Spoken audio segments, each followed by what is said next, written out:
स्वागत करुछु MM classes 360 YouTube channel यही नूतन video को।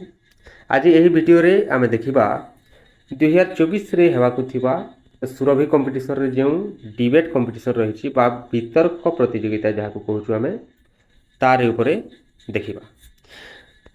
तो देखो जो डिबेट दि जाइछि तार रही कौन केवल विद्यालय शिक्षा ही ओडिशार लोककला को बंचाई रखा साहाय्य करुछि। तो यहाँ अष्टम रु दशम श्रेणी पर्यंत गोटे विभाग एवं एकादश और द्वादश गोटे विभाग रही। तो उभय विभाग समान रही आमर विषयटी। तो यही जो भिडियोटी रही अष्टम श्रेणी रु द्वादश श्रेणी पर्यंत समस्त पिलांक उपयोगी हेब। तो जो मैंने ए भाग नेउछ से धैर्यर सहित या देख। तो जेहेतु प्रतियोगितार भाग नेउछ तो से आमको टे भल भाव देखा पड़ो, शब्दर प्रयोग भल भाव करने को पड़ो। जितेबले वितर्क देउछ से निजे जहाँ कह बुझी आवश्यक जानी आवश्यक। केवल मन रखिकी जाई सेठारे कहीदेले हेब नाही। जदि आम भूली जावा ताहेले सेठारे आम हारी जावा। तो भल भाव बुझिबो एवं ताकु मन रखिकी सहीपरी कहवाकू चेष्टा करिवो। तो देखो एठारे जो समय दिया जायछि केवल 5 मिनिट दिया जायछि। 5 मिनिट मध्य आमको सब कहवाकू पड़िबो। तो देखो प्रथमे जेपरी आम संबोधन करथाउ सेहीपरी भाव संबोधन करवा। तो कौन रही देख सम्माननीय सभापति महोदय, वरेण्य विचारक मंडली जो विचारक मंडली थे आम सम्मान जणाइबा। से जो आमर वयोज्येष्ठ गुरुकुल थे से आम सम्मान जणाइबा और से जो उपस्थित आमर थे भाई भौणी मैंने सम्मान जणाइबा। तो यहीपरि कहवा निजर जो संबोधन रही जणाइबा। तापर आम आरंभ करवा। देख आदिम कालर उन्नतिर चरम सोपान स्पर्श करने पर्यंत कला मनुष्यर चिर सहचर हो आसी। मनीष निजर जीवन में सामयिक भाव अनेक परंपरा को आपणे नहीं। से ही सब परंपरा को जितेबले नृत्य, गीत, चित्र, खदेई आदि कारीगरी कौशल माध्यम मनीष प्रकाश करे ताकू आमे लोककला बोली कही था। तो यहाँ आम टिके कहवा लोककला क्या कह जाए। तो देखो मनीष निज जीवन भितर अनेक संस्कृति परंपरा आपणे नहीं जितेबले से प्रकाश करे ताकू ही आम लोककला कही था। लोक मैंने जो कला प्रदर्शन करती निज जीवन क्षेत्र में जहाँ से बंची था ताकू आम लोककला कही था। तापर देख अंचल भेदरे लोककलार विभेद देखा दे थाए। आम ओडिशा निजर लोककला सारा जगत में एक गौरवमय अद्वितीय राज्य भाव परिचित। अतीत में ओडिशार पवित्र माटी जन्मी अनेक राया महाराजा द्वारा से समय कारीगर मान साहाय्य तैयारी होइथिबा मंदिर, पोखरी, राय प्रसाद, ये प्रसाद लिख प्रसाद नुहे प्रासाद है। प्रसाद माने आमर जो भोग रही है कहुए टिके मिस्टेक हो प्रासाद लिख ठीक अच्छे। प्रासाद गुड़िक ओडिशार नृत्य, वाद्य, संगीत, युद्ध कौशल इत्यादि जीवंत प्रतिमा देखा मिले जहाँकि विदेशी दर्शक मन को मध्य विमोहित कर दिए। किंतु विडंबनार बा चिंतार विषय हेउछि वर्तमान ओडिशावासी निजर कला संस्कृति प्रति विमुख होउछन्ति। अर्थात निजर कला संस्कृति प्रति से सम्मान देखाऊ नाहंती, ताकू से आपणाइबा को चेष्टा करू नाहंती है। विदेशी रीतिनीति आज ओडिशार लोक मान को ग्रास करिछि।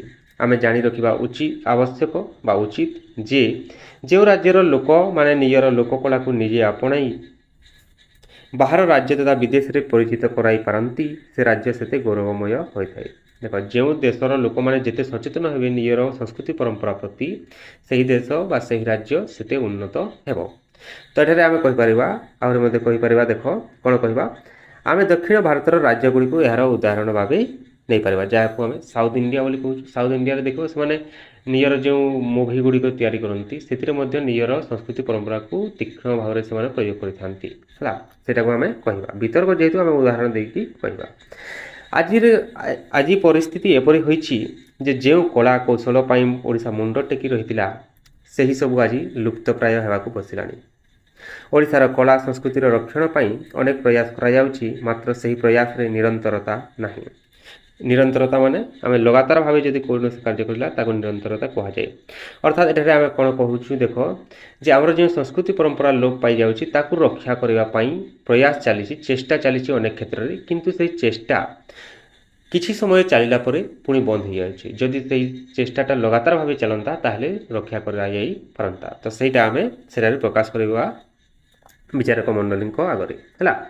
ए सहमत जे विद्यालय हेउछि एटा हेउछि लिखिबो ହେଉଛି ସେହି ଅନୁଷ୍ଠାନ ଯେଉଁଠି ଲୋକକଳାର ରକ୍ଷଣ ତଥା ସମୃଦ୍ଧି ନିମିତ୍ତ ଲଗାତାର ଚେଷ୍ଟା କରାଯାଉଛି। ବିଦ୍ୟାଳୟ ପାଠ୍ୟକ୍ରମରେ ଓଡ଼ିଶାର ପରମ୍ପରା ଓ ସଂସ୍କୃତି ଆଜି ସୁସଜ୍ଜିତ। ଦେଖ, ବିଦ୍ୟାଳୟରେ ଆମର ସଂସ୍କୃତି ପରମ୍ପରା ଶିକ୍ଷା ଦିଆଯାଇଥାଏ, ପାଠ୍ୟକ୍ରମରେ ତାକୁ ଅନ୍ତର୍ଭୁକ୍ତ କରାଯାଇଥାଏ। ବିଭିନ୍ନ ପାଠ ଗୁଡ଼ିକରେ ପଦ୍ୟ ଗୁଡ଼ିକରେ ସେସବୁ ଆମେ ପଢ଼ିଥାଉ ହେଲା। ତ ସେଇଟା ଆମେ କହିବା। ତାପରେ କ'ଣ କହିବା, ଦେଖ, ପ୍ରତ୍ୟେକ ବିଦ୍ୟାଳୟରେ କାନ୍ଥ ଗୁଡ଼ିକରେ ପାଠ୍ୟପୁସ୍ତକର ପୃଷ୍ଠା ଗୁଡ଼ିକରେ ଚିତ୍ରକଳା ଶୋଭିତ କରାଯାଇଛି। ବିଭିନ୍ନ ପ୍ରତିଯୋଗିତା ଓ ପ୍ରୋତ୍ସାହନ ମାଧ୍ୟମରେ ଛାତ୍ରଛାତ୍ରୀମାନଙ୍କୁ ନିଜ ଲୋକକଳା ପ୍ରତି ସଚେତନ କରାଇ ତାର ସମୃଦ୍ଧି ନିମିତ୍ତ ଜାଗ୍ରତ କରାଯାଉଛି। ବିଦ୍ୟାଳୟ ଶିକ୍ଷା ଅନେକ ନୃତ୍ୟଶିଳ୍ପୀ, ସଙ୍ଗୀତକାର, ଚିତ୍ରକର ସୃଷ୍ଟି କରୁଛି। ବହୁତ ଗୁଡ଼ିଏ ଶିକ୍ଷାର୍ଥୀ ଆମର ସେହିପରି ଉନ୍ନତି କରିଥାନ୍ତି। ସେହି କ୍ଷେତ୍ରରେ କିଏ ଗୀତ ଭଲ ଗାଇକି ଉନ୍ନତି କରିଥାଏ, କିଏ ନୃତ୍ୟ କରିକି ଉନ୍ନତି କରିଥାଏ। ତ ସେଇଟା ଆମେ କହିବା। ବିଦ୍ୟାଳୟ ଶିକ୍ଷା ଓଡ଼ିଶାର ଲୋକକଳାକୁ ବଞ୍ଚାଇ ରଖିବାରେ ଏକ ଗୁରୁତ୍ୱପୂର୍ଣ୍ଣ ଭୂମିକା ନିର୍ବାହ କରୁଛି। ଏଥିରେ ଦ୍ୱିମତ ନାହିଁ। ଏଟାକୁ ଦ୍ୱିମତ ଲେଖିବ, ଦ୍ୱିମତ ନାହିଁ। କିନ୍ତୁ ଯଦି ଆମେ କହିବା ଯେ କେବଳ ବିଦ୍ୟାଳୟ ଶିକ୍ଷା ହିଁ ଓଡ଼ିଶାର ଲୋକକଳାକୁ ବଞ୍ଚାଇ ରଖିବାକୁ ସାହାଯ୍ୟ କରୁଛି, ତେବେ ଏହି ଉକ୍ତି କେତେକ ଲେଖକ, କବି, କାରିଗରମାନଙ୍କର ଅକ୍ଲାନ୍ତ ପରିଶ୍ରମ ପ୍ରତି ଅବମାନନା ହେବ। ଦେଖ, ଯେହେତୁ ଏଇଟା ବିତର୍କ, ତ ଆମେ ତାକୁ ଆଲୋଚନା କରିବା ହେଲା। ଆମେ ଭାଷଣ ଯେଉଁ କହୁଛୁ, ଭାଷଣ ଏବଂ ବିତର୍କ ଅଲଗା ହେଲା। ଭାଷଣରେ ଆମେ ଗୋଟିଏ କଥାକୁ କହିଥିବା, କିନ୍ତୁ ବିତର୍କ ଯେଉଁ ଆମର ପ୍ରତିଯୋଗୀମାନେ ଥିବେ ତାଙ୍କ କଥାକୁ ନେଇ ଆମେ କହିବା ହେଲା।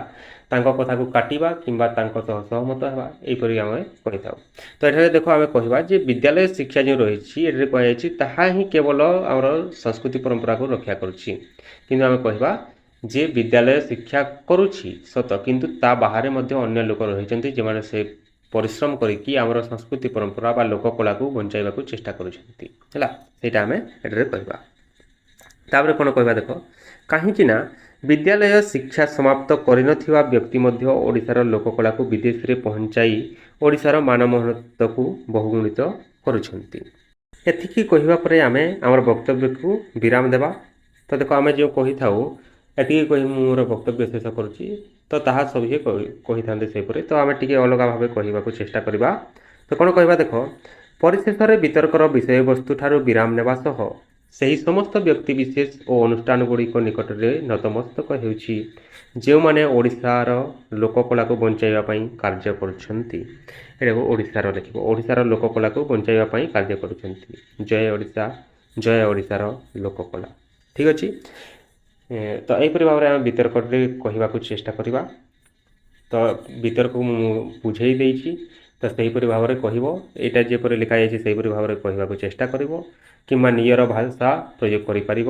ତ ଠିକ୍ ଅଛି। ଭିଡ଼ିଓଟି କେମିତି ଲାଗିଲା କମେଣ୍ଟ କରିକି ନିଶ୍ଚିତ ଭାବେ ଜଣାଇବ ଏବଂ ପରବର୍ତ୍ତୀ ଭିଡ଼ିଓ ଗୁଡ଼ିକ ପାଇବା ପାଇଁ ଆମର ଚ୍ୟାନେଲକୁ ସବସ୍କ୍ରାଇବ୍ କରିକି ରଖ।